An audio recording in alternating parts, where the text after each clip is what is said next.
বাংলাদেশ ভ্রমণে নিজ দেশের নাগরিকদের উচ্চ সতর্কতা জারি করল কানাডা। দেশটির সরকারি ওয়েবসাইটের ভ্রমণ বিভাগে গতকাল 19 সেপ্টেম্বর এক বিজ্ঞপ্তিতে এই সতর্কতা জারি করা হয়। বিজ্ঞপ্তিতে বাংলাদেশ ভ্রমণে হলুদ সতর্কতা জারি করা হয়েছে, অর্থাৎ কানাডার নাগরিকদের বাংলাদেশে ভ্রমণের ক্ষেত্রে উচ্চ মাত্রায় সতর্ক থাকতে বলা হয়েছে।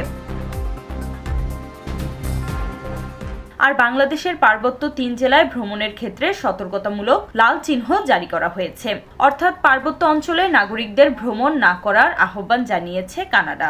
বাংলাদেশের সম্ভাব্য বিক্ষোভ, সংঘর্ষ এবং দেশব্যাপী হরতাল অবরোধের কারণে উচ্চ সতর্কতা অবলম্বন করতে নিজ দেশের নাগরিকদের সতর্ক করেছে কানাডা। নাগরিকদের উদ্দেশ্যে কানাডা সরকার বলছে, দেশটিতে যে কোনো মুহূর্তে নিরাপত্তা পরিস্থিতির অবনতি ঘটে যেতে পারে, যার আগাম সংকেত নাও পাওয়া যেতে পারে। এছাড়া পার্বত্য 3 জেলায় ভ্রমণ এড়ানোর জন্য বিশেষভাবে সতর্ক করে বিজ্ঞপ্তিতে বলা হয়, রাজনৈতিক উদ্দেশ্য প্রণোদিত সহিংসতা, অপহরণ এবং ক্ষুদ্র নৃগোষ্ঠীগুলোর মধ্যে বিক্ষিপ্ত সংঘাতের ঝুঁকি রয়েছে এসব অঞ্চলে। তাই কানাডার নাগরিকদের এসব এলাকায় ভ্রমণ না করার আহ্বান জানানো হয়েছে।